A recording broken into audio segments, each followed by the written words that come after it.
الحمد لله نحمده ونستعينه ونستغفره ونؤمن به ونتوكل عليه ونعوذ بالله من شرور أنفسنا ومن سيئات أعمالنا من يهده الله فلا مضل له ومن يضلله فلا هادي له وأشهد أن لا إله إلا الله وحده لا شريك له وأشهد أن سيدنا وسندنا ونبينا ومولانا محمدا عبده ورسوله صلى الله تعالى عليه وعلى آله وأصحابه وبارك وسلم تسليما كثيرا.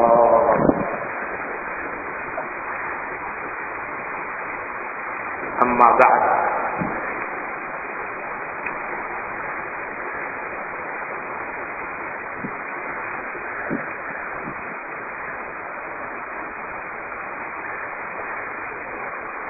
حضرت حکیم الامت مولانا عاشق علی صاحب تھانوی قدس اللہ تعالیٰ سرہ نے فرمایا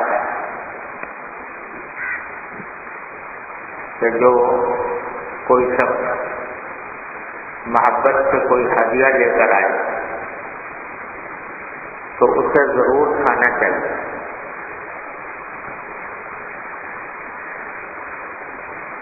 فرمایا کہ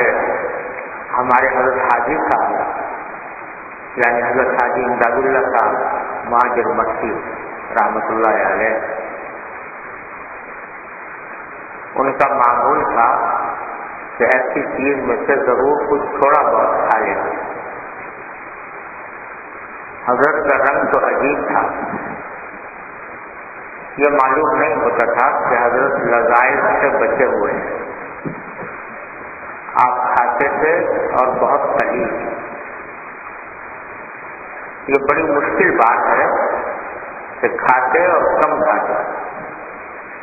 اس سے یہ آسان ہے کہ بالکل نہ کھاتے، مگر حضرت کا یہ معمول تھا کہ کیسی ہی کوئی چیز آ جائے، مثلاً انگور وغیرہ، بس ایک دانہ اٹھا کر نوش فرما لیا اور باقی کو تقسیم کرا دیا. یہ بہت ہی دقیق زہد تھا. حضرت حاجی صاحب رحمۃ اللہ علیہ ایسی چیزوں کی نسبت یوں فرمایا کرتے تھے، یوں بھی فرمایا کرتے تھے کہ جو چیز حب فی اللہ کی وجہ سے آئے اسے ضرور کھانا چاہیے، اس میں نور ہوتا ہے. چنانچہ ایک بزرگ دوسرے بزرگ کی ملاقات سے پہلے راستے میں خیال آیا کہ بزرگ کی خدمت میں جا رہا ہوں، کچھ ہونا ضرور چاہیے. پاس کچھ نہیں تھا. اکثر ایسا ہوتا ہے کہ درختوں کی پتلی پتلی کچھ شاخیں خشک ہو کر نیچے زمین پر خود بخود گر جاتی ہیں. ان بزرگ نے خیال کیا کہ یہی لے چلو، حضرت کے یہاں ایک وقت روٹی ہی پک جائے گی. لکڑیاں جمع کر اور سر پر رکھ کر حاضر ہوئے اور عرض کیا کہ حضرت یہ کچھ لکڑیاں لایا. فرمایا بہت اچھا، اب ان بزرگ کی قدردانی ملاحظہ فرمائیے. خادم کو بلایا اور فرمایا کہ یہ لکڑیاں لے کر حفاظت سے رکھو اور جب ہم مر جائیں ان لکڑیوں سے ہمارے غسل کا پانی گرم کر. اس کی وجہ سے ہمیں امید ہے کہ اپنی نجات ہو جائے، ان کی برکت سے انشاءاللہ ہماری بخشش ہو جائے. تو خلاصہ گفتگو کا یہ ہے کہ جب کوئی مسلمان کسی دوسرے مسلمان کے لیے کوئی ہدیہ لے کر آتا ہے محبت سے، یہ بہت بڑی نعمت ہے. اس میں بڑی برکت اور نور ہوتا ہے، لہذا اس کی قدر کرنی چاہیے اور اسے کچھ نہ کچھ ضرور استعمال کرنا چاہیے، تو اللہ تبارک و تعالیٰ اس میں برکت عطا فرماتا ہے۔ آواز میں گونج ہو رہی ہے، آواز صاف آ رہی ہے آپ حضرات کو؟ گونج ہے آواز میں۔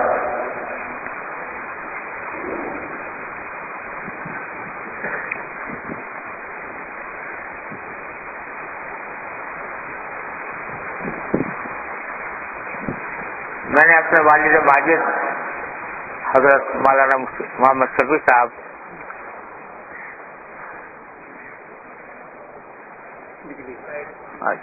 آ جائے گی انشاءاللہ۔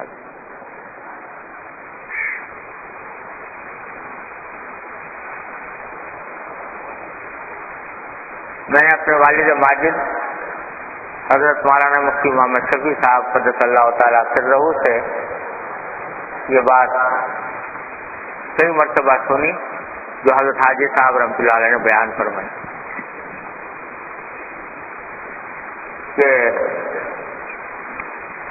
کوئی مسلمان جو کوئی ہدیہ تحفہ لے کر آتا ہے کسی دوسرے مسلمان کے لیے محبت کے ساتھ اور اخلاص کے ساتھ، وہ اس میں بڑا نور ہے۔ اور یہ فرمایا کرتے تھے کہ انسان کے پاس جتنی بھی چیزیں آتی ہیں وہ خود خرید کر لائے، اس کو تنخواہ میں ملے وغیرہ وغیرہ، ان سب کے مقابلے میں اس میں زیادہ برکت ہے جو ہدیہ کوئی مسلمان محبت اور اخلاص کے ساتھ پیش کرے، اس میں برکت زیادہ ہے۔ اب کچھ آواز بہتر ہے؟ تو یہ اللہ تبارک و تعالیٰ نے در حقیقت ایک مسلمان دوسرے مسلمان سے جو محبت کرتا ہے وہ چونکہ اللہ کے لیے ہوتی ہے، اس واسطے اس میں بہت برکت اور نور رکھتا ہے۔ حدیث میں نبی کریم صلی اللہ علیہ وسلم کا ارشاد ہے کہ تحادو تحابو، ایک دوسرے کو ہدیہ دیا کرو، اس سے تمہارے آپس میں محبت پیدا ہوگی، جس کا مطلب یہ نکلا کہ ہدیے کا اصل مقصود محبت ہے اور اس کا جو منشا ہے وہ بھی محبت ہونا چاہیے۔ اور یہ محبت کرنا مسلمانوں سے، اپنے مسلمان بھائیوں سے، دوستوں سے، عزیزوں سے، رشتے داروں سے، اہل تعلق سے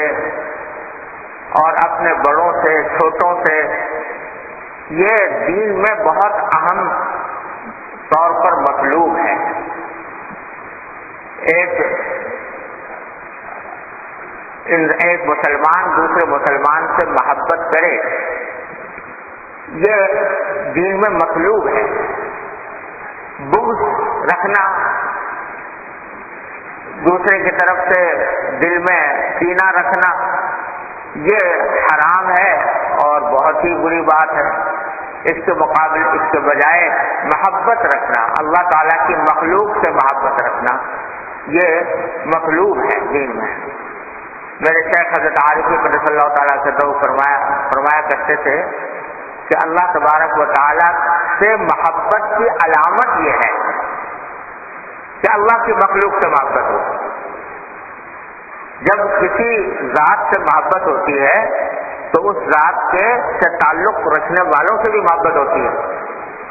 اس ذات سے کوئی بھی نسبت پیدا ہو جائے، اس نسبت سے محبت ہوتی ہے۔ کوئی جس آدمی سے محبت ہے آپ کو، تو اس کا گھر بھی اچھا لگتا ہے، وہ جس شہر میں رہتا ہے وہ بھی اچھا لگتا ہے، وہ جن لوگوں سے ملتا ہے وہ بھی اچھے لگتے ہیں۔ تو محبت کا ایک تقاضا یہ ہے کہ جو محبوب ہے اس کے متعلقین اور اس کے ملنے جلنے والوں سے بھی محبت رکھی جائے۔ تو اس واسطے حضرت فرماتے تھے کہ اللہ تبارک و تعالیٰ کی محبت دل میں ہونے کا مخلوق کی علامت یہ ہے کہ اللہ تعالیٰ کی مخلوق سے محبت، یہاں تک کہ وہ مخلوق جو برائیوں میں مبتلا ہے، گناہوں میں مبتلا ہے، فسق و فجور میں لگی ہوئی ہے، اس کے ساتھ بھی یہ محبت ہونی چاہیے کہ دل میں یہ تڑپ ہو، یہ خواہش ہو، یہ دعائیں ہوں کہ اللہ تبارک و تعالیٰ ان کو اس سے نجات نہ فرمائے۔ حضرت معروف کرخی رحمۃ اللہ علیہ بڑے درجے کے اولیاء اللہ میں سے ہیں، ان کے واقعات میں لکھا ہے وہ کہ ایک مرتبہ وہ بغداد میں دریائے دجلہ ہے، اس دریائے دجلہ کے کنارے جا رہے تھے ہوا خوری کے لیے، اور ان کے ساتھ کچھ ان کے رفقا بھی تھے، ساتھی بھی تھے۔ دریا کے کنارے چل رہے تھے تو دیکھا کہ دریا میں ایک کشتی آ رہی تھی جس میں کچھ آزاد منش قسم کے نوجوان بیٹھے ہوئے تھے، گانا بجانا کر رہے تھے، گانے بجانے میں مشغول تھے، اور جیسے بے فکر اور آزاد منش لوگ ہوتے ہیں تو گانے بجانے میں لگے ہوئے تھے۔ جب حضرت معروف کرخی رحمۃ اللہ علیہ اور ان کے ساتھیوں کے پاس سے گزرے تو جو ایسے نوجوان آزاد منش لوگ ہوتے ہیں وہ جب کسی مولوی ملا قسم کے لوگوں کے پاس سے گزرتے ہیں تو ان کی رگ ظرافت اور پھڑک جاتی ہے اور وہ ان کا مذاق اڑانا شروع کر دیتے ہیں۔ تو انہوں نے بھی گاتے بجاتے ہنستے کھیلتے مذاق اڑانا شروع کر دیا حضرت کا اور حضرت کے رفقا کا۔ تو ان کے جو ساتھی تھے ان کو بہت ناگوار گزرا اور حضرت سے کہا کہ دیکھیے حضرت یہ ایسے بدتمیز لوگ ہیں کہ خود تو ان کو اللہ تبارک و تعالیٰ کے احکام کے مطابق زندگی گزارنے کی فکر نہیں ہے اور گناہوں میں لگے ہوئے ہیں، بے فکری میں، آزادی میں لگے ہوئے ہیں، اور جو کوئی اللہ کا بندہ کوئی ذکر کر رہا ہے یا اللہ تعالیٰ کی طرف متوجہ ہے اس کا مذاق اڑا رہے ہیں۔ تو آپ بدعا کر دیجیے کیا بدعا کریں کہ اللہ تعالیٰ ایسے لوگوں کو غارت کرے کہ جو خود بھی نہیں چلتے دین کے راستے پر، جو دین کے راستے پر چلنے والے ہیں ان کا مذاق بھی اڑاتے ہیں۔ تو حضرت نے فوراً دعا کے لیے ہاتھ اٹھائے اور دعا یہ تھی کہ یا اللہ آپ نے جس طرح ان نوجوانوں کو دنیا میں خوشیاں عطا فرمائی ہیں، اے اللہ ان کو آخرت میں بھی خوشیاں عطا فرمائی۔ جس طرح دنیا کے اندر یہ لوگ اپنی خوشیوں میں مگن ہیں، اسی طرح ان کو آخرت میں بھی خوشیوں میں مگن فرما دیجیے۔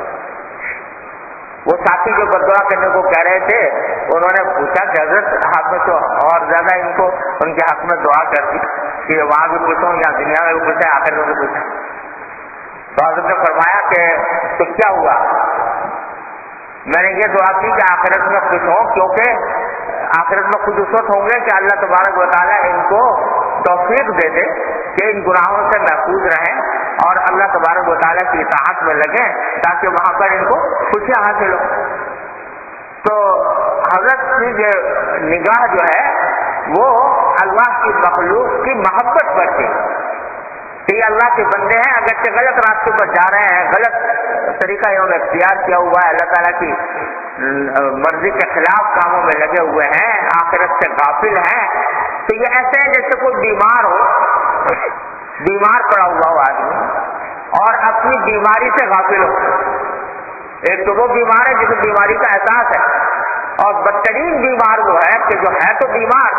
لیکن اپنی بیماری کا احساس نہیں۔ تو اس کے اوپر ترس کھانا چاہیے کہ یہ ایسا بیمار ہے کہ اس کو اپنے علاج کی بھی فکر نہیں، تو اس کے لیے دعا یہ کرنی چاہیے کہ اللہ تعالیٰ اس کو فکر دے اور اس کے نتیجے میں اس کی بیماری دور ہو جائے۔ تو حضرت نے یہ دعا فرمائی کہ اللہ ان کو دنیا کی طرح آخرت میں بھی خوشیاں عطا فرما، اور وہ اسی وقت حاصل ہوں گی جب یہ ان کو فکر پیدا ہوگی، اپنی غلطیوں کا احساس ہوگا، اپنی زندگی کو بدلنے کا دھیان ہوگا، تو پھر اللہ تبارک و تعالیٰ ان کو آخرت میں بھی خوش رکھیں گے۔ تو اللہ کے جو نیک بندے ہوتے ہیں وہ جتنے بھی دنیا کے اندر مخلوق ہے وہ سب سے محبت کرتے ہیں۔ وہ جو حدیث میں آتا ہے نا کہ تم اپنے بھائی کی مدد کرو چاہے وہ مظلوم ہو چاہے ظالم ہو، حدیث میں الفاظ یہ آتے ہیں انصر اخاک ظالما او مظلوما، کہ اپنے بھائی کی مدد کرو چاہے وہ ظالم ہو چاہے مظلوم ہو۔ تو صحابہ کرام نے پوچھا کہ رسول اللہ مظلوم کی مدد کی، اس تو بات سمجھ میں آ گئی کہ اس پر کوئی ظلم کر رہا ہے تو اس سے اس کی مدد کی جائے تاکہ اس کا ظلم دور ہو جائے، لیکن یہ ظالم کی مدد کیسے ہو؟ تو آپ نے فرمایا ظالم کی مدد یہ ہے کہ اس کو ظلم سے روکنے کی کوشش کرو، اس کو کسی طرح سمجھاؤ، فہمائش کرو، اور کوئی راستہ ایسا اختیار کرو کہ جس کے ذریعے وہ اپنے ظلم سے باز آ جائے، یہ اس کی مدد ہے۔ تو اسی طرح جو لوگ کے غلط کاموں میں لگے ہوئے ہیں، برے کاموں میں لگے ہوئے ہیں، اللہ تبارک و تعالیٰ کے ذکر سے غافل ہیں، اللہ تعالیٰ کے احکام سے غافل ہیں، ان کے ساتھ محبت یہ ہے کہ ان کو وہاں سے نکالنے کی کوشش کرو اور کم از کم ان کے حق میں دعا کرو کہ اللہ اپنے فضل و کرم سے ان کو اس برائی سے نکال دیجیے، ہمیں بھی نکال دیجیے، ان کو بھی نکال دیجیے، اور اپنی رضا کے مطابق زندگی عطا فرما دیجیے۔ تو محبت سارے انسانوں سے محبت ہے، وہ چاہے کافر ہی کیوں نہ ہو۔ کافر سے محبت یہ ہے کہ اس کو اسلام کی دعوت دی جائے اور اس کے حق میں دعا کی جائے کہ اللہ تبارک و تعالیٰ اس کو کفر کی مصیبت سے نکال دے۔ حضور اقدس نبی کریم سرور دو عالم صلی اللہ علیہ وسلم فرماتے ہیں کہ میں تو ایسا ہے میں چاہتا ہوں کہ لوگوں کو اپنے بازو میں پکڑ پکڑ کر جہنم سے نکال لوں، بازوؤں سے پکڑ پکڑ کر جہنم سے نکال لوں۔ جب کافر ایمان نہیں لاتے تھے تو نبی کریم سرور دو عالم صلی اللہ علیہ وسلم کو اتنا غم ہوتا تھا کہ اللہ تعالیٰ نے بار بار قرآن کریم میں فرمایا لعلک باخع نفسک الا یکونوا مؤمنین، کہ کیا آپ اپنی جان کو ہلاک کر لیں گے اس فکر میں کہ یہ لوگ ایمان کیوں نہیں لا رہے۔ تو یہ محبت تھی تمام انسانوں سے، پوری انسانیت سے۔ البتہ محبت کے عنوان مختلف ہوتے ہیں، ان میں سے جو کافر یا بدعمل ہے اس کے حق میں محبت یہ ہے کہ اس کو اس بدعملی سے نجات دلانے کی کوشش کی جائے، اور اگر وہ اپنی استطاعت میں نہ ہو تو کم از کم اس کے حق میں دعا کی جائے اللہ تعالیٰ اس کو اسے نجات دے دے۔ لیکن محبت سب سے، تو دین کا پیغام یہ ہے کہ جب اللہ سے محبت ہے تو اللہ تعالیٰ کی مخلوق سے بھی محبت کرو، یہاں تک کہ جانوروں سے بھی محبت کرو، کہ جانوروں کو بھی ان کے ساتھ محبت کرو۔ یہ اللہ تبارک و تعالیٰ کی مخلوق ہے، اللہ تبارک و تعالیٰ نے پیدا کیا ہے اس کو، لہذا یہ میرے اللہ کی پیدا کی ہوئی مخلوق ہے تو میرے محبوب کی مخلوق بھی مجھے محبوب ہے۔ ہر جانور سے بھی محبت کہ اس کو اگر کسی تکلیف میں دیکھے تو آدمی اس سے نجات دلانے کی کوشش کرے، اور جانور تو غیر مکلف ہوتے ہیں، لہذا ان کے اندر یہ بھی اعتماد نہیں کہ ان کو فاسق و فاجر قرار دیا جائے، تو اس لیے ان کے ساتھ محبت یہ ہے کہ ان کو تکلیف سے بچانے کی کوشش۔ حدیث میں آتا ہے نبی کریم صلی اللہ علیہ وسلم نے فرمایا کہ ایک شخص نے جاتے ہوئے دیکھا کہ ایک کتا جو ہے پیاس سے بےتاب ہے اور پیاس کی شدت سے وہ مٹی کھا رہا ہے، تو اس نے سوچا کہ جس طرح مجھے پیاس لگتی ہے اور میں بے چین ہوتا ہوں، یہ اللہ کی مخلوق ہے اور اس کو بھی تکلیف ہو رہی ہوگی، تو اپنا چمڑے کا موزہ اتار کر، کیونکہ کوئی ڈول نہیں تھا، اس میں سے کنویں میں سے پانی نکالا اور اس کتے کو پلا دیا۔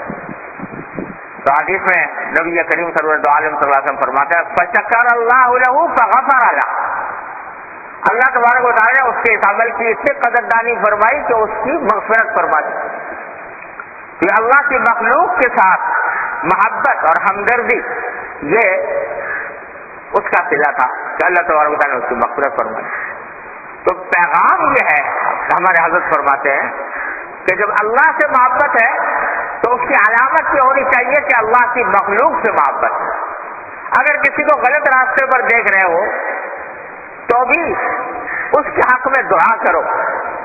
محبت پھر بھی ہونی چاہیے، محبت اس شکل میں ہونی چاہیے کہ اس کے حق میں دعا کرو کہ اللہ تبارک و تعالیٰ اس کو اس غلط راستے سے بچا لے۔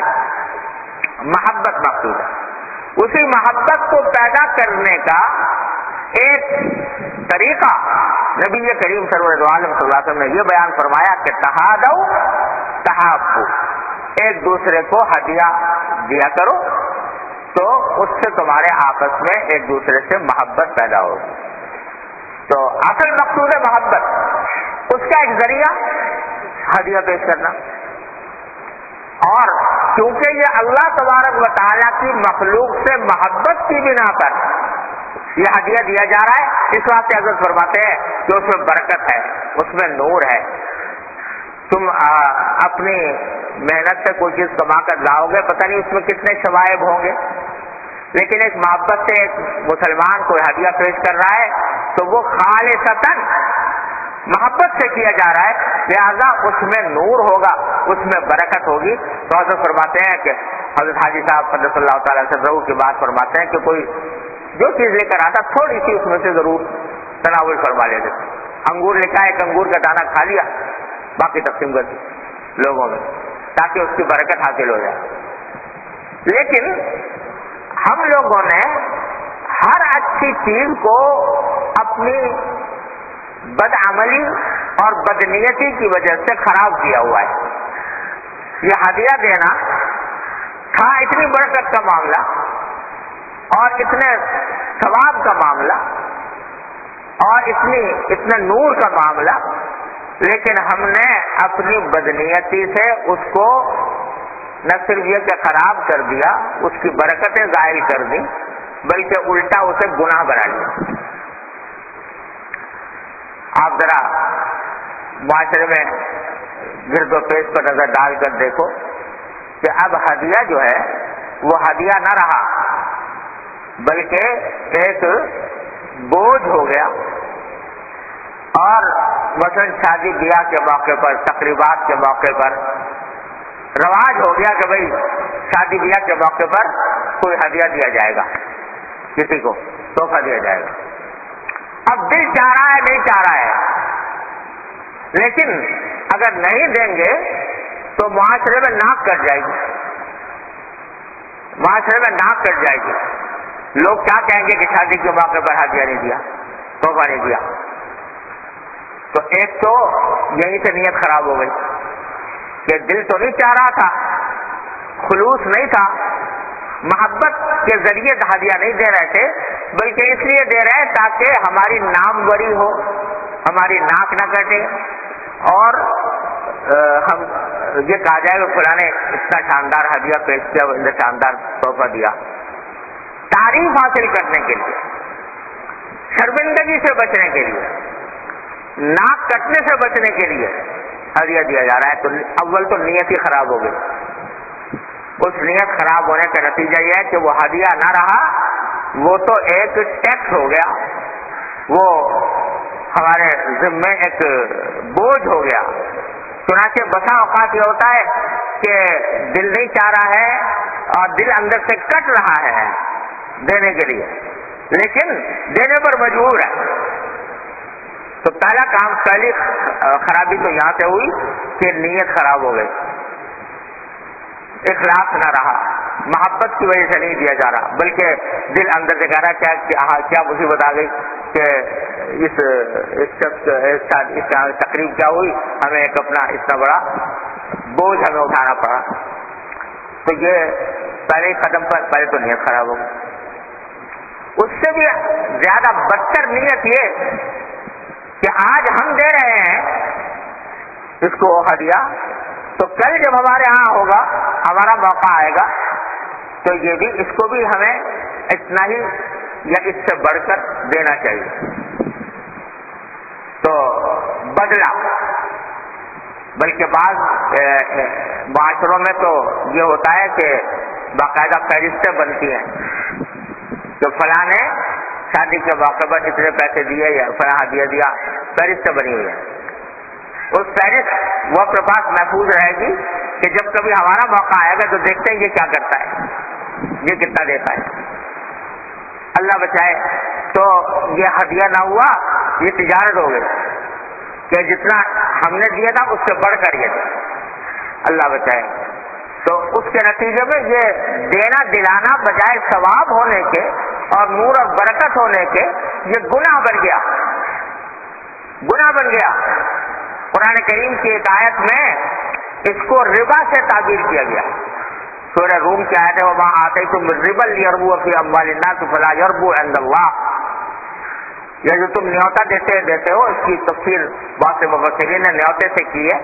کہ یہ جو تم ہدیہ دیتے ہو اس غرض سے دیتے ہو کہ تاکہ ہمیں ہمارے موقع پر اس سے بڑھ کر ہدیہ ملے، تو یہ در حقیقت ایک سود کی قسم ہے جو تم دے رہے ہو۔ یہ فلا یربو عند اللہ، اللہ کے ہاں وہ بالکل اس کے اندر کوئی اضافہ نہیں ہوتا، بلکہ یہ ایسی برائی ہے کہ اللہ تبارک و تعالی نے بالکل اسلام کے آغاز میں اس کو منع فرمایا، یعنی اس وقت جبکہ ابھی اور احکام بھی نازل نہیں ہوئے تھے، ان احکام کے نازل ہونے سے پہلے یہ بتایا کہ کسی شخص کو اس غرض سے کوئی ہدیہ دینا یا کسی شخص کے ساتھ اس غرض سے کوئی اچھائی یا بھلائی کرنا کہ یہ اس سے بڑھ کر میرے ساتھ بھلائی کرے، جس کو حرام قرار دیا سورہ مدثر کی بالکل ابتدائی آیت میں، وَلَا تَمْنُن تَسْتَكْثِرْ، قرآن شریف میں سورہ مدثر میں ہے، اور یہ سورہ مدثر ان صورتوں میں سے ہے جو بالکل ابتدا میں نازل ہوئی تھی۔ اس وقت تک سورہ اقرا بسم ربک الذی خلق پہلی سورت تھی، اور بہت سے مفسرین نے فرمایا کہ دوسری سورت جو ہے وہ یا المدثر ہے، دوسری یا تیسری سورت جو نازل ہوئی، اس میں یہ حکم ہے ولا تمنن تستکثر، یعنی کسی کے ساتھ بھلائی یا احسان اس غرض سے نہ کرو کہ تمہیں اس کے بدلے میں وہ تمہارے ساتھ اس سے زیادہ احسان کرے یا اس سے زیادہ بھلائی کرے۔ تو جب یہ مقصد ہو، بدلہ مقصود ہو، تو پھر وہ ہدیے کا ثواب بھی گیا، ہدیہ کا نور بھی گیا، ہدیہ کی برکت بھی گئی۔ اب یہ ہم نے ایک ایسی چیز کو جو اتنی بابرکت تھی اور اتنا کار ثواب تھا، اللہ تبارک و تعالیٰ کی محبت کا اس کی ایک علامت تھی، اور اللہ تبارک و تعالیٰ کی مخلوق کے ساتھ محبت کی ایک علامت تھی، اس کو ہم نے تباہ کر کے ایک گناہ میں تبدیل کر لیا۔ اب یہ افراط و تفریط ایسی چلتی ہے کہ بعض اوقات اس لیے بہت سے علماء کرام نے کہہ دیا بھائی شادی بیاہ کے موقع پر یہ ہدیہ تحفہ دینا ہی بدعت ہے، ناجائز، کیونکہ مقصود جو ہوتا ہے وہ ہدیہ دینا نہیں ہوتا بلکہ اپنا دکھاوا مقصود ہوتا ہے، اس واسطے حرامی قرار دیتے۔ حقیقت حال یہ ہے کہ اگر کسی کا واقعتاً دل چاہ رہا ہے کہ بھائی میرا بھائی ہے، میرا رشتے دار ہے، میرا دوست ہے، اس کے یہاں خوشی کا موقع ہے، میرا دل چاہتا ہے، اندر سے دل چاہتا ہے کہ میں اس کو کوئی ہدیہ پیش کر دوں، اور اس غرض سے پیش کرتا ہے کہ میرا دل خوش ہوگا کہ میں اپنے بھائی کی خدمت میں ایک ہدیہ پیش کر رہا ہوں، تو اس میں نہ صرف یہ کہ کوئی گناہ نہیں، کوئی ناجائز بات نہیں، بلکہ یہ انشاءاللہ کار ثواب ہے، اور انشاءاللہ اس کے ذریعے محبتیں پیدا ہوں گی۔ لیکن اگر نیت خراب ہو اور محض لوگوں کو دکھانے کی خاطر اس نے فلاں موقع پر میرے ساتھ یہ کیا تھا یا میرے فلاں تقریب میں اتنے پیسے دیے تھے، میں اس سے زیادہ نہیں دوں گا اس موقع پر، جب یہ آ گیا تو بس پھر اس ہدیے کی، اس کا ثواب، اس کی برکت، اس کا نور سب ختم ہو گیا۔ اب دیکھو کہ ذرا سی زاویہ نگاہ کے بدل لینے سے ہم نے کس طرح ایک نیکی کو بدی میں تبدیل کر دیا، ایک ثواب کے کام کو گناہ کے کام میں بدل دیا۔ تو یہ صرف ہدیے میں نہیں ہے بھائی، یہ صلہ رحمی کے جتنے بھی معاملات ہیں ان سب میں حکم یہ ہے، اپنے دوستوں، عزیزوں، رشتے داروں کے ساتھ جو کوئی اچھائی کا معاملہ کرو اس میں نیت رکھو اللہ تبارک و تعالیٰ کو راضی کرنا۔ یہ نہیں کہ یہ بدلے میں میرے ساتھ میرا شکریہ ادا کرے یا بدلے میں میرے ساتھ بھی کسی وقت بھلائی کرے، یہ نیت ذہن سے نکال دو۔ حدیث میں فرمایا کہ لیس الواصل بالمکافئ، صلہ رحمی کرنے والا وہ نہیں ہے جو بدلہ دے دوسروں کو، کہ دوسرے نے میرے ساتھ اچھائی کی تھی میں بھی اچھائی کروں، وہ نہیں ہے صلہ رحمی کرنے والا۔ حقیقت میں صلہ رحمی کرنے والا وہ ہے کہ دوسرا شخص تو اس کے ساتھ برائی کر رہا ہے اور یہ جواب میں اچھائی کرے، وہ ہے صلہ رحمی کرنے والا۔ تو یہ کب ہوگا؟ جب نیت ہر صلہ رحمی کے ساتھ، ہر احسان کے ساتھ، حسن سلوک کے ساتھ نیت ہو اللہ تبارک و تعالیٰ کو راضی کرنے، میں تو اللہ کے لیے کر رہا ہوں، یہ مانے یا نہ مانے، اس کو شکریہ ادا کرے یا نہ کرے، اس کے بدلے میں میرے ساتھ حسن سلوک کرے یا نہ کرے، میں جو کچھ کر رہا ہوں وہ تو اللہ تبارک و تعالیٰ کو راضی کرنے کے لیے کر رہا ہوں۔ اللہ تعالیٰ یہ فکر ہمارے دلوں میں پیدا فرما دے اپنے رحمت سے، تو نہ جانے کتنے جھگڑے قضیے جن کے اندر ہم دن رات مبتلا رہتے ہیں ان سب کی جڑ کٹ جائے۔ حضرت حاکم العثمان تھانوی رضی اللہ تعالیٰ عنہ فرماتے ہیں کہ جس دن اپنے عزیز و رشتہ داروں کے ساتھ معاملات میں یہ دل میں رکھ لو کہ ہمیں کوئی توقع نہیں رکھنی، کوئی امید نہیں رکھنی کہ ہم نے جو اچھائی کی ہے اس کا بدلہ ہمیں یہ لوگ دیں گے، کوئی توقع نہیں رکھنی، ہمیں تو اللہ سے توقع رکھنی ہے۔ جیسے قرآن شریف میں فرمایا کہ وَيُطْعِمُونَ الطَّعَامَ عَلَى حُبِّهِ مِسْكِينًا وَيَتِيمًا وَأَسِيرًا إِنَّمَا نُطْعِمُكُمْ لِوَجْهِ اللَّهِ لَا نُرِيدُ مِنكُمْ جَزَاءً وَلَا شُكُورًا، ہم تو تمہیں جو کھلا رہے ہیں وہ تو صرف لِوَجْهِ اللَّهِ، اللہ کو راضی کرنے کے لیے کھلا رہے ہیں۔ لا نريد منكم جزاء ولا شکورا، نہ ہمیں تم سے کوئی بدلہ چاہیے اور نہ تم سے شکریہ چاہیے، اگر تم شکریہ بھی ادا نہ کرو تو ہمیں کوئی پرواہ نہیں، اس واسطے کہ ہم نے تمہارے شکریہ کے خاطر یہ کام کیا ہی نہیں تھا، ہم تو اللہ کے لیے کر رہے تھے، ہم نے کوئی توقع نہیں باندھی ہوئی تھی کہ تم ہمارا شکریہ ادا کرو گے یا تم ہمارے حسن سلوک کا بدلہ دو گے۔ یہ ہے جو اگر اللہ تبارک و تعالی یہ احساس ہمارے دلوں میں پیدا فرما دے، اپنی رحمت سے پیدا فرما دے، اللہ تعالی ہم سب کے دلوں میں پیدا فرما دے کہ جو کام کریں اللہ کے لیے کریں، اخلاص کے ساتھ، اللہ تبارک و تعالیٰ کو راضی کرنے کے لیے، اور کسی مخلوق سے کوئی توقع نہ رکھیں۔ اب توقع نہیں رکھی ہوئی تھی لیکن اس نے دوسرے نے شکریہ ادا کر دیا یا دوسرے نے بھی اس کی وجہ سے اسے سلوک کر لیا تو خوشی ہوگی کہ الحمدللہ اس شخص نے بھی ہمارے حسن سلوک کا احساس کیا اور اس نے بھی ہمارے ساتھ خوشی ہوگی، اور اگر اس نے نہ کیا تو اس صورت میں کوئی بڑا صدمہ نہیں ہوگا، اس واسطے کہ ہم نے تو اس کے لیے کیا ہی نہیں تھا، ہم نے تو اللہ تبارک و تعالیٰ کے لیے کیا، لہذا پھر کوئی صدمہ یا کوئی تکلیف جو ناقابل بتا، بعض اوقات طبی طور پر خیال تو ہو جاتا ہے لیکن وہ طبی خیال غیر اختیاری طور پر دل میں آیا بھی تو اس کے اوپر کوئی مواخذہ بھی نہیں، کوئی گرفت بھی نہیں، وہ آ جائے لیکن اس کو لے کر آدمی بیٹھ جائے اور اس کو سوچتا رہے کہ دیکھو جی میں نے تو فلاں وقت میں اس کے ساتھ یہ کیا تھا اور اس نے میرے احسان کا یہ بدلہ دیا، اس کی وجہ سے آدمی تکلیف میں، صدمے میں، غم میں مبتلا ہو جائے، یہ صورت نہیں ہوگی اگر واقعتاً اللہ تبارک و تعالیٰ کی خاطر یہ کام کر رہا ہے۔ اور بھائی سارا دین جو ہے نا وہ اخلاص سے عبارت ہے، دین سارا اخلاص سے عبارت ہے۔ نبی کریم صلی اللہ علیہ وسلم فرماتے ہیں اخلص دینک یکفیک العمل القلیل، اپنے دین میں اخلاص پیدا کر لو، اخلاص کا پیدا کر لو کہ اللہ تبارک و تعالیٰ کو راضی کرنے کے لیے تو ہر کام میں یہ پیدا کر لو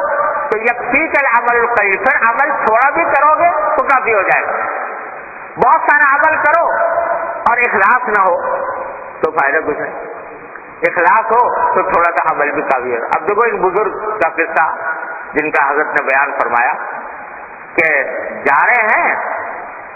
خیال آیا کہ کوئی ہدیہ لے جائیں، اب پلے کچھ تھا نہیں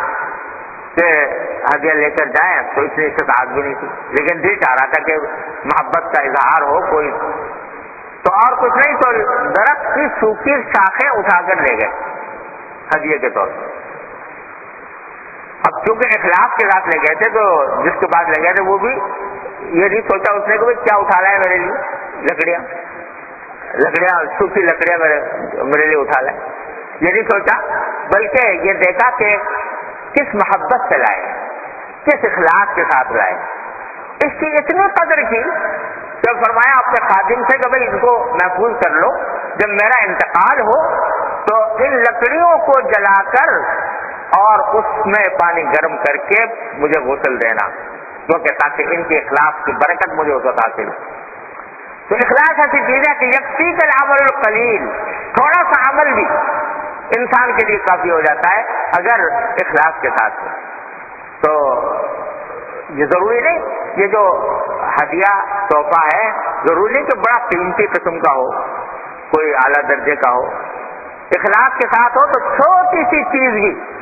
ہدیے کے طور پر کسی نے, ایک مسلمان نے خالص محبت کے ساتھ دوسرے مسلمان کو دے دی تو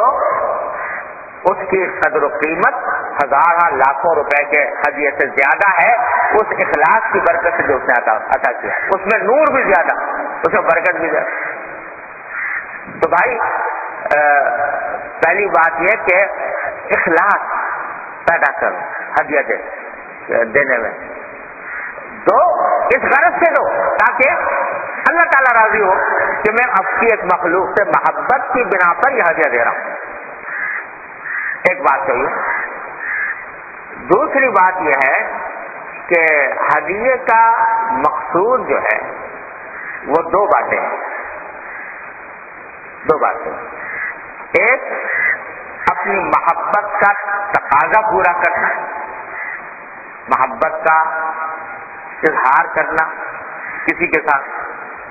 اور دوسرے اس کو راحت رسانی, یعنی ہدیہ ایسا دیا جائے کہ جس سے اس کو راحت ملے. ہدیہ دینا بھی ایک فن ہے, یعنی اس کو یہ دیکھنا چاہیے کہ جس شخص کو ہدیہ دیا جا رہا ہے اس کو اس سے راحت ہوگی یا تکلیف ہوگی. بعض اوقات ہدیہ تو دے دیا بڑا شاندار اور اس بیچارے کو ہو گئی تکلیف. اس سے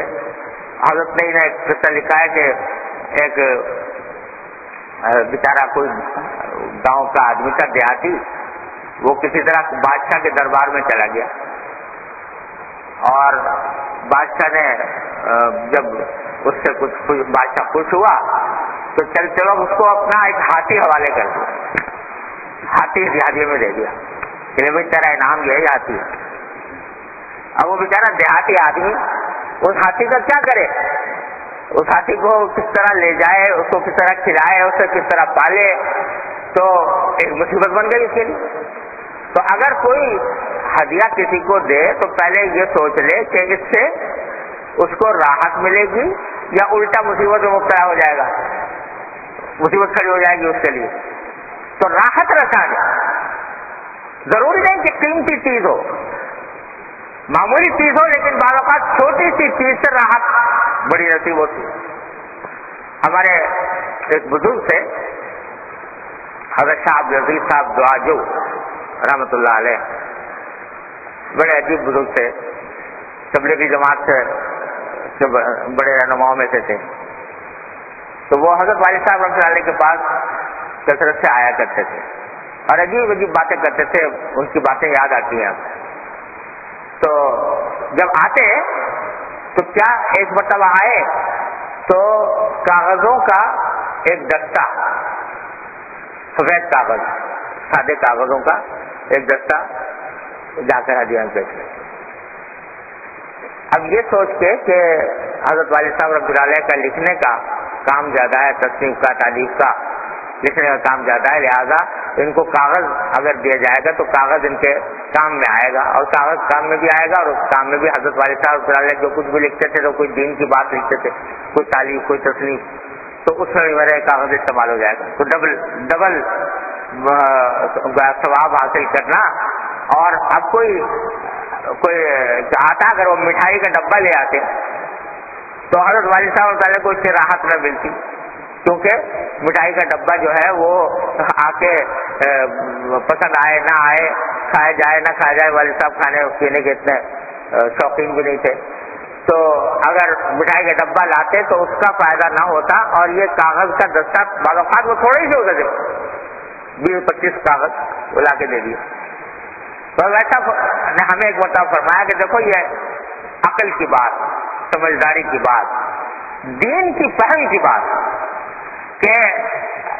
اور کوئی ہوتا تو ہدیہ لینے کے جا رہا بھائی تو کوئی نہ کوئی ایسی چیز تو ہو کہ دیکھنے میں اچھی لگے، تو کوئی مٹھائی کا ڈبہ لے جائے، کوئی کیک لے جاؤ، کوئی اس قسم کی چیز لے جاؤ، تو اس کے بجائے وہ یہ لے آئے. تو ایسا فرماتے ہیں دیکھو کتنے راحت کی چیز ہے کہ مجھے ہر وقت لکھنے کے لیے کاغذ کی ضرورت رہتی ہے، تو مجھے اس سے فائدہ پہنچا اور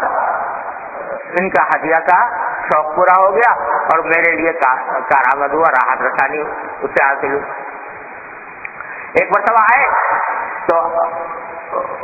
اس کی قلم فاؤنٹین پین کی روشنائی کی ڈبیا لے آئے، یہ ہدیہ. تو اس زمانے میں فاؤنٹین پین زیادہ چلتے تھے، آج کل تو وہ بال پوائنٹ آ گئے ہیں تو اس میں روشنائی کی اتنی ضرورت نہیں ہوتی، لیکن اس زمانے میں سارے فاؤنٹین پین ہوا کرتے تھے تو اس میں ڈبوں کے لکھنا پڑتا تھا، وہ بھرنی پڑتی تھی قلم کے اندر، تو وہ لا کے رکھی. اب وہ کافی دنوں تک وہ فاؤنٹین پین میں استعمال ہو رہی ہے اور والد صاحب کے لکھنے کے کام آ رہی ہے. تو اب کوئی سوچے آج کل کہ بھائی جب میں کسی کے یہاں ہدیہ لے جا رہا ہوں تو شاید کسی کے دماغ میں یہ خیال نہیں آئے گا کہ میں فاؤنٹین پین کی روشنائی لے جاؤں یا کاغذ کا دستہ لے جاؤں، مگر ان کے دل میں اس لیے آیا کہ پیش نظر دو باتیں تھیں، محبت اور راحت رسانی. تو یہ اب کوئی آدمی یہ فہم جو ہے یہ بھی در حقیقت دین پر عمل کرنے سے پیدا ہوتی ہے. اللہ تبارک و تعالیٰ کی محبت جب دل میں ہوتی ہے، اللہ تبارک و تعالیٰ کی رضا جوئی پیش نظر ہوتی ہے، تو وہی دل میں ڈالتے ہیں کہ کون سی چیز کس وقت میں کیا فائدہ مند ہوگی یا نہیں ہوگی، تو ایسی چیز وہ لے آتے تھے. کبھی ایسا بھی ہوا کہ حضرت والد صاحب رحمۃ اللہ علیہ کے بارے میں پتہ چلا کہ کہیں سفر میں جا رہے ہیں تو کوئی اس زمانے میں جب کوئی سامان باندھتے تو رسی سے باندھا جاتا تھا، ایک رسی لا کے یہ آپ کے سفر کی اس میں کام آئے گی. تو مقصود ہدیے سے در حقیقت ہوتا ہے محبت کا اظہار نمبر 1، اور دوسرے راحت رسانی. یہ نہیں کہ رسم بنی ہوئی ہے تو جب کسی کے یہاں جائیں گے تو مٹھائی کا ڈبہ لے کے جائیں گے یا کیک لے کے جائیں گے یا فلاں چیز لے کے جائیں گے، کیونکہ رسم یہ ہے، اس کے علاوہ کوئی چیز لے جائیں گے تو شرم آتی ہے بھائی کیا چیز اٹھا رہا ہے تم. تو یہ اس لیے ہوتی ہے کہ دل میں اور دماغ میں رسموں کی پیروی بیٹھی ہوئی ہے، ساری زندگی کو رسموں کا پابند بنایا ہوا ہے. جہاں اللہ تبارک و تعالیٰ کی رضا مقصود ہو، جہاں دوسرے کی راحت رسانی مقصود ہو، تو اللہ تبارک و تعالیٰ وہ دل میں بھی ڈالتے ہیں کہ کیا چیز لے کے جائے. جیسے لکڑیاں اٹھا کے لے گئے، کوئی دوسرا ہوتا تو کہتا کہ کیا تم میرے لیے لے کر آئے ہو، تو اس کو اوپر الٹا ناراض ہوتا. لیکن انہوں نے اتنی قدر فرمائی کہ اپنے غسل کا پانی اس سے گرم کرنے کی وصیت فرمائی. تو اس لیے یہ دیکھنے کی بات ہوتی ہے. اللہ نبی کریم سرورت عالم صلی اللہ علیہ وسلم کا معمول یہ تھا کہ آپ کو حدیث میں فرمایا، ایک حدیث میں ہے کہ لو اہدی الیہ قراع لقبل، فرمایا کہ اگر میرے پاس کوئی شخص ہدیے کے طور پر بکری کا معمولی سا گوشت بھی لے آئے تو میں اس کو قبول کروں گا، کیونکہ محبت کے ساتھ لے کر آئے. قبول فرمایا، اور فرمایا کہ اگر کوئی شخص محبت سے تمہیں دے رہا ہو، خواہ وہ کتنی بھی چھوٹی چیز ہو، تو اس میں احالت سنخا یعنی باقی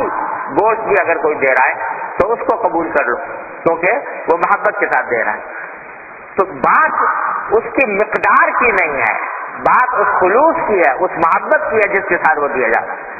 ہاں اگر کوئی ایسا مسئلہ ہو جاتا، کبھی آپ کی کوئی ہدیہ رد نہیں فرماتے تھے، کوئی اگر کوئی ہدیہ لائے چھوٹے سے چھوٹا ہدیہ ہو قبول فرماتے تھے، آپ کی یہ عادت شریفہ تھی۔ البتہ جہاں وہ اس قسم کا ہدیہ ہو جیسے کہ میں نے عرض کیا تھا ہاتھی کا ہدیہ، تو یا یہ کہ جس میں کوئی شرعی مسئلہ میں فرق پڑتا ہو، تو ایک جگہ روایت میں آتا ہے کہ جب آپ حج کے لیے تشریف لے جا رہے تھے تو راستے میں ایک منزل پر قیام ہوا، تو ایک صاحب آپ کے لیے ایک جنگلی گدھا لے آئے، ہمارے وحشی جس کو آج کل زیبرا کہتے ہیں، تو وہ لا کر ہدیے میں پیش کیا حضور اقدس صلی اللہ علیہ وسلم۔ تو بظاہر مقصد یہ شاید ہو کہ بھائی راستے میں اس کو ذبح کریں، کھائیں،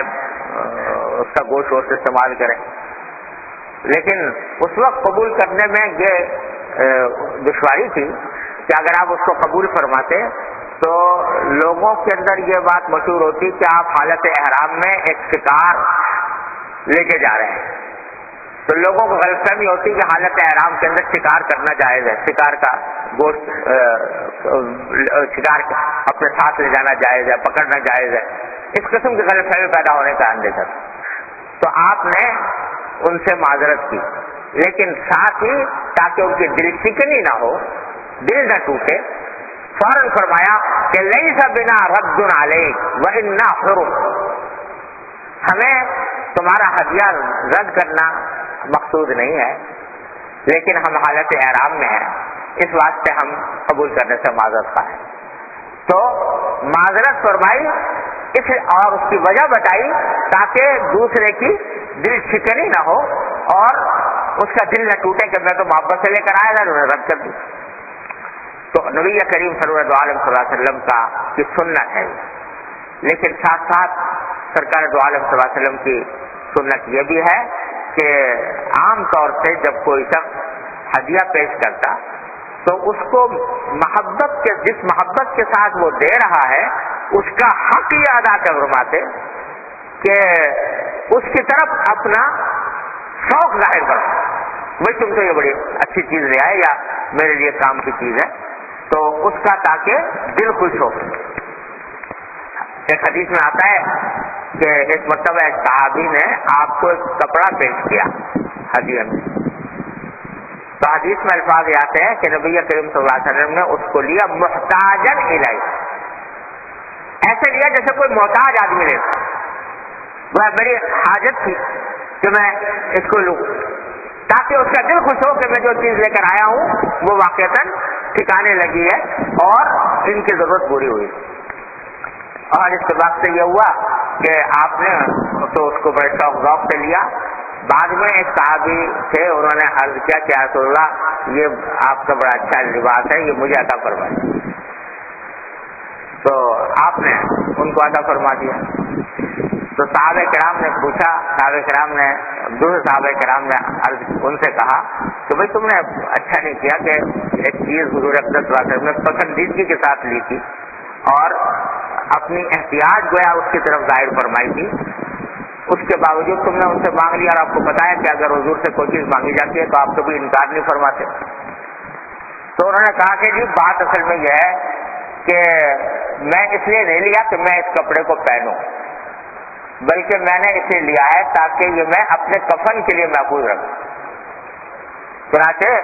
اس کو انہوں نے اپنے کفن کے لیے محفوظ رکھا، جب انتقال ہوا تو اسی میں ان کو کفن دیا گیا۔ بہرحال لیکن الفاظ یہاں سے محتاجن الیہ، آپ نے اس کو اس طرح قبول کیا جیسے کہ اس کی طرف محتاج ہوتے ہیں تاکہ دوسرے کا دل خوش ہو۔ کسی مسلمان کا دل خوش کرنا یہ بہت بڑی عظیم عبادت ہے، تو سرکار دو عالم صلی اللہ علیہ وسلم نے یہ تعلیم دی۔ تو ہمارے حضرت والا حضرت عارفی قدس اللہ تعالیٰ سرہ کو بھی ہم نے دیکھا کہ جب کوئی شخص کوئی چیز لے کر آتا ہدیے میں تو بڑا بڑھ کر شوق کا اظہار کر کے ارے بھائی تم یہ کیا لے آئے، ارے بھائی تم یہ ہمارے لیے بڑی کام کی چیز لے کر آئے، اس کی ہمت افزائی فرماتے۔ تو یہ ہدیہ جو خلوص کے ساتھ آ رہا ہے اس کا ایک حق یہ ہے کہ اس کی ہمت افزائی کی جائے، اس کی طرف شوق کا اظہار کیا جائے اور بتایا جائے کہ یہ میرے کام کی چیز، بشرطے کہ ہو واقعی کچھ کام کی چیز ہاتھی نہ ہو، تو اس صورت میں اس سے اظہار کرنا چاہیے اس بات کا۔ یہ بھی سنت ہے نبی کریم صلی اللہ علیہ وسلم۔ تیسری بات یہ ہدیہ دینے کا ایک اصول یہ بھی ہے کہ آدمی ہدیہ اتنا دے جس سے دوسرے آدمی کے اوپر بار نہ ہو۔ باقی لوگ اتنا زیادہ لے آتے ہیں یا اتنا زیادہ قیمتی ہدیہ دیتے ہیں کہ لینے والے کی طبیعت پر بار ہوتا ہے، انکار کرے تو مشکل، انکار کرے تو اس لیے مشکل کہ کہیں اس کا دل ٹوٹے گا، اور رکھنا طبیعت پر بار ہوتا ہے کہ اتنی قیمتی چیز مجھے لا کر دے دی۔ تو یہ بھی کوئی اچھی بات ہے۔ جب مقصود ہے راحت رسانی، مقصود ہے اظہار محبت، تو اسی درجے میں ہونا چاہیے کہ جس سے دوسرے کے طبیعت پر بار نہ ہو، بوجھ نہ ہو۔ اور حضرت حکیم الامت قدس اللہ تعالیٰ عنہ نے یہ بات کئی جگہ اپنے ملفوظات میں ارشاد فرمائی اور استدلال اس بات سے کیا کہ حدیث میں آتا ہے کہ کچھ چیزیں ایسی ہیں کہ جن کو کبھی رد نہیں کرنا چاہیے، کوئی اگر دے تو رد نہیں کرنا چاہیے۔ ایک فرمایا خوشبو، خوشبو ایسی چیز ہے کہ اس کو رد نہیں کرنا چاہیے، اور ایک فرمایا کہ تکیہ، کوئی شخص آپ کسی کے گھر میں گئے ہو اور وہ آپ کے آرام کی خاطر تکیہ پیش کر رہا ہے تو اس کو رد نہیں کرنا چاہیے، اس کو قبول کر لینا چاہیے کہ ہاں آپ کے یہ نہیں، وہ ایک ہدیہ ہے، ایک پیشکش ہے، وہ قبول کرنی چاہیے۔ تو اس کی وجہ بیان کرتے ہوئے حدیث میں فرمایا گیا ہے کیونکہ اس میں کوئی مشقت نہیں، دینے والے کو کوئی مشقت نہیں۔ تو حضرت نے اس سے یہ استدلال فرمایا کہ جن چیزوں میں مشقت ہو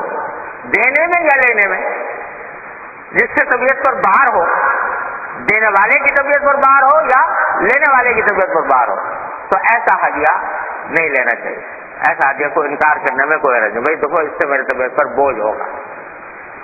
ہم نے ایسا بھی دیکھا کہ حضرت والد ماجد صلی اللہ تعالیٰ عنہ کوئی اپنے بعض اور دوسرے بزرگوں کو کہ کوئی آدمی ہدیہ لے آیا، بہت زیادہ پیسے دے دیے، تو اب طبیعت تو باہر ہے اس کو لینا، تو اس میں سے کچھ تھوڑا سا حصہ نکال کے وہ یہ رکھ لیتا ہوں اور باقی واپس کر دیتا ہوں۔ تو ایسا بھی نہ کرے۔ جب مقصود یہ ہے کہ دوسرے کا دل خوش کرنا، مقصود ہے محبت کا اظہار اور راحت پہنچانا، تو پھر ہر ایسے کام سے پرہیز کرنا چاہیے کہ جس سے دوسرے کے دل کو تکلیف پہنچنے کا اندیشہ ہو۔ یہ اہتمام آدمی کرے تو ہدیے کا جو اصل فائدہ ہے، جو حدیث میں نبی کریم صلی اللہ علیہ وسلم فرمایا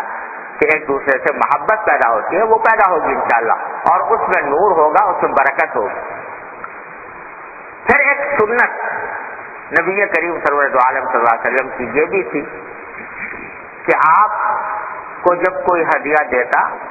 تو عام طور سے اس کی مکافات فرماتے۔ مکافات کے معنی یہ کہ خود بھی اس کو کوئی ہدیہ پیش کرتے۔ یہ اگرچہ بڑی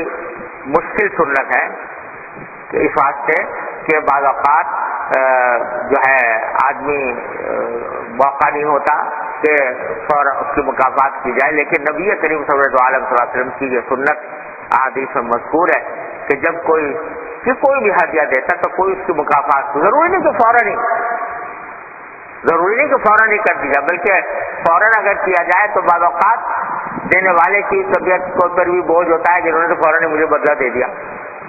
تو ضروری نہیں کہ فوراً ہی ہو، کسی مناسب موقع پر اس کی مکافات کسی نہ کسی شکل میں نبی کریم صلی اللہ علیہ وسلم فرما دیا کرتے تھے۔ اور اس کا مقصد بھی وہ بدلہ نہیں ہے جو نیوتے میں ہوتا ہے، بلکہ یہ کہ اس نے ہمارے ساتھ اظہار محبت کیا تو ہم بھی اس کے ساتھ اظہار محبت کریں۔ اس نے ہمارے ساتھ اظہار محبت کر کے اللہ تعالیٰ کو راضی کیا، ہم اس کے ساتھ اظہار محبت کر کے اللہ تعالیٰ کو راضی کریں۔ چنانچہ ضروری نہیں کہ دونوں مکافات کے اندر بھی قیمت کے اعتبار سے دونوں برابر ہو، ضروری نہیں کہ مکافات کے اندر ویسا ہی ہدیہ ہو جیسا جس قیمت کا اس نے دیا تھا اتنا ہی ایسا ہی ہدیہ ہو، بلکہ وہ اور کوئی چیز ہو سکتی ہے، اور اس میں ان تمام آداب کا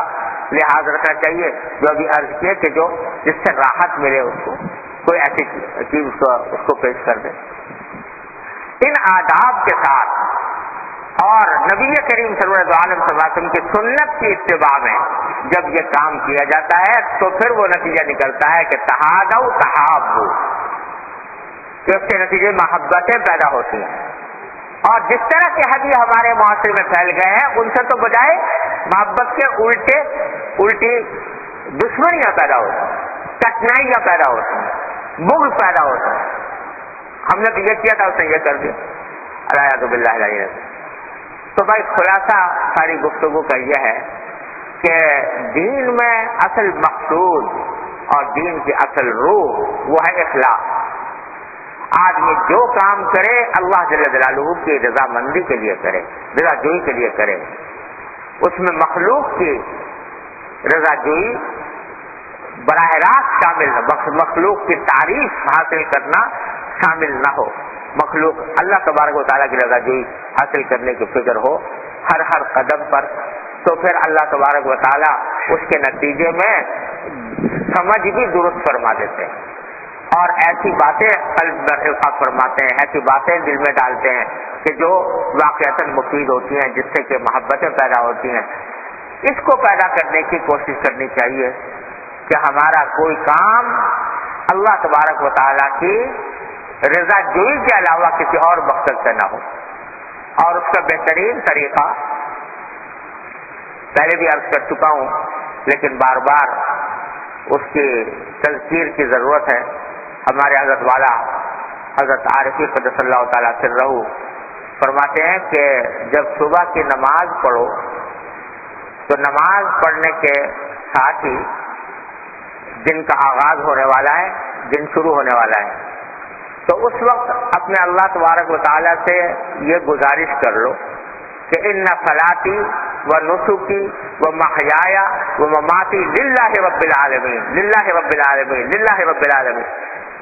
یعنی آج کے دن اے اللہ میں جو کوئی کام کروں گا کسی بھی قسم کا وہ آپ کی رضا جوئی کے لیے ہوگا، میری عبادتیں آپ کے لیے ہوں گی، نماز آپ کے لیے ہوگی، نسکی میری عبادتیں آپ کے لیے ہوں گی، میرا جینا اور مرنا آپ کے لیے ہوگا، یعنی جو کوئی کام کروں گا، مباحات کے کام بھی جو کروں گا وہ آپ کو راضی کرنے کے لیے کروں گا،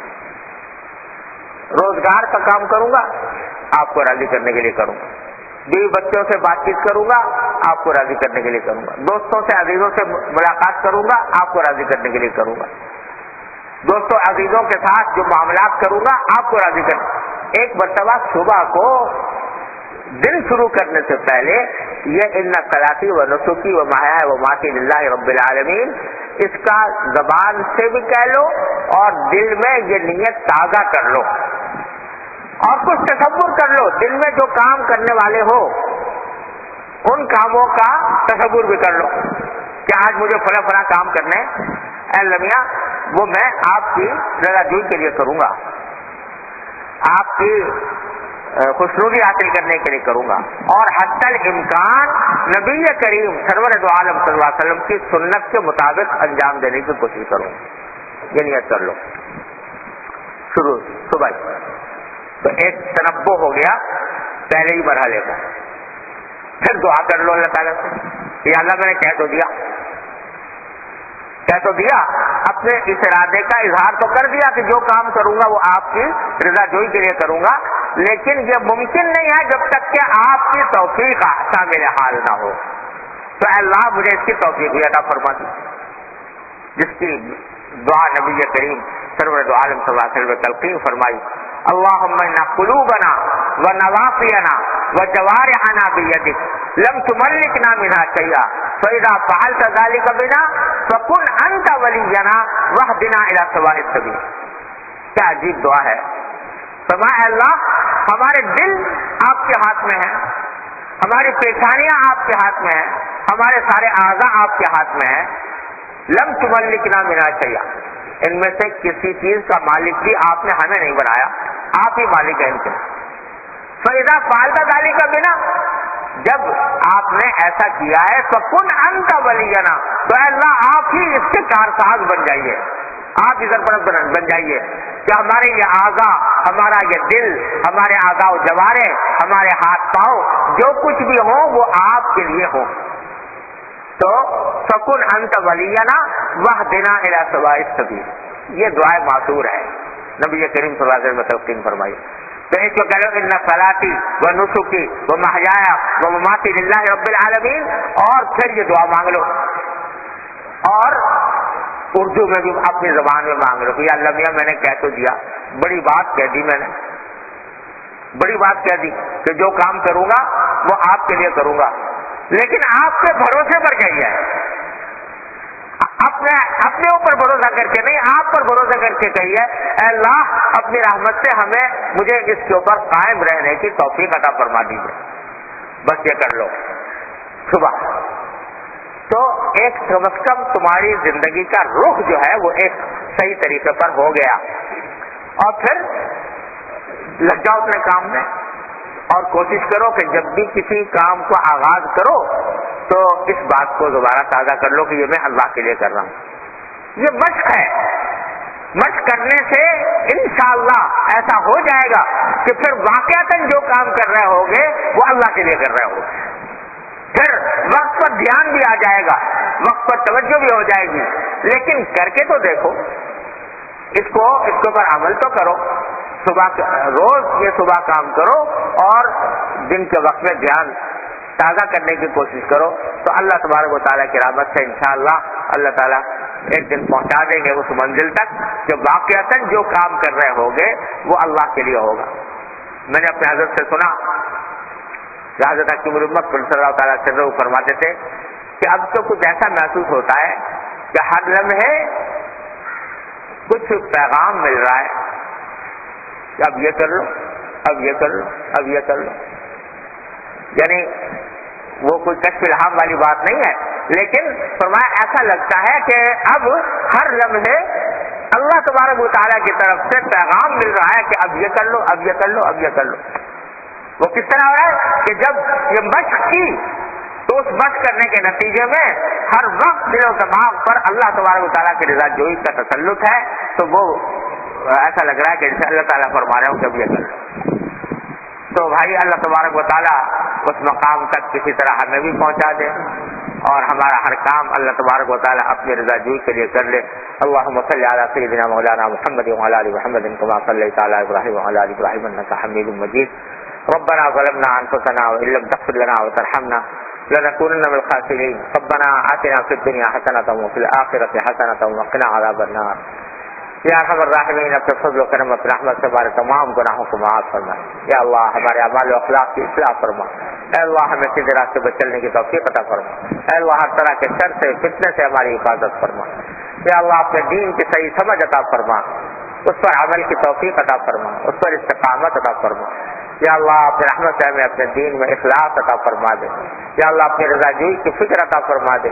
اپنی خوشنودی حاصل کرنے کی فکر عطا فرما دے. یا اللہ ہر طرح کے شر سے, فتنے سے, معصیتوں سے, منکرات سے ہمارے گھر والوں, متعلقین, احباب سب کی حفاظت فرما. یا اللہ تمام حاضرین اور حاضرات کو ان کے تمام جائز مقاصد میں اپنے فضل و کرم سے کامیابی عطا فرما. اے اللہ ہر طرح کے شر سے حفاظت فرما. یا اللہ جن جن لوگوں نے ہم سے دعا کی درخواست کی اپنی رحمت سے, اپنے فضل و کرم سے ان کی تمام جائز مرادوں کو پورا فرما دے. یا اللہ جو لوگ بیمار ہیں ہمیں شفا کامل عاجل عطا فرما. یا اللہ جو تنگدست ہے ان کی تنگدستی کو دور فرما, جو مقروض ہے ان کے قرضوں کی ادائیگی کا سامان فرما,